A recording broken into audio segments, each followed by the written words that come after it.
ఆగక్కడా దండాలండి అయ్యా. మనం ఎవరనరా? ప్రెసిడెంట్ అయ్య గారికి బావగారండి. అంతేకాదు కాబోయే మామగారిని కూడా. అంటే నీ బాస్కే బాస్ అన్నమాట.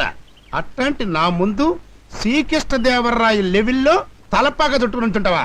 నీ గుండె చెరువా కట్టా నడుగు కట్టా. అది మర్యాద. చచ్చద గట్ట కట్టుకు తిరుగు. ఎలా ఎట్టంది నాడు?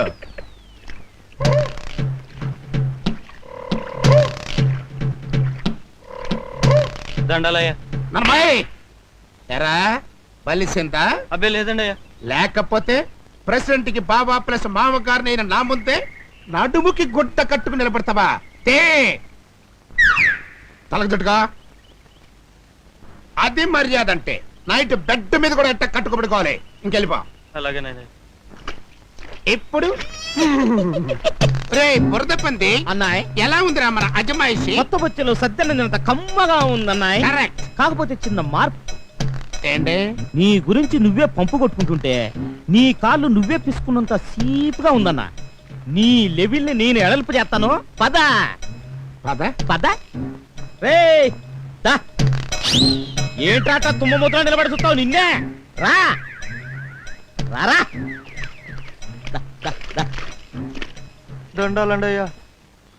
ఈయనెవర్రా? ప్రెసిడెంట్ అయ్య గారికి బావగారండి. అంటే ఓసీగా తింతిరిగా ఎదవగాదుగా. మీ అయ్యగారికి అయ్యగారు. ఇంత పెద్ద మనిషి ముందు నువ్వు గోసి పెట్టుకొని నిలబడతావా? ముందా గోసిప్రా ఇప్పో. ఏంట్రా నువ్వు చేస్తుంది? నీకు మర్యాద చూపిస్తా ఉండనా? ఇప్రా ఇప్పో. వద్దురా, నువ్వు చూపించేది మర్యాద కదరా. నీకు తెలియదు ఉండనా? ఇప్రా ఇప్పో. ఇప్పా.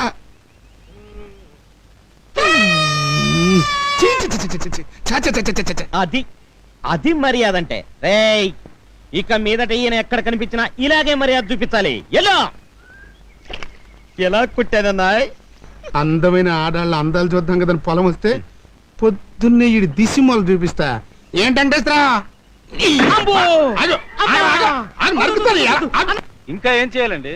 చెరుకు మాకు అమ్ముతానని చెప్పి మా దగ్గర అడ్వాన్స్ తీసుకుని ఇప్పుడు వేరే వాళ్ళకి అమ్మకానికి పెడతారా? నేను ఇప్పుడు మీ దగ్గర అడ్వాన్స్ తీసుకుంది. అదేంటండి అట్లా అంటారు? మీ పేరు చెప్పాక మీ బాబు పోతరాజు గారు మా దగ్గర 10,000 పెట్టుకెళ్ళింది. డబ్బు ముట్టిందని మీ చేతులతో రాసి ఇచ్చిన ఉత్తరం చూసుకోండి.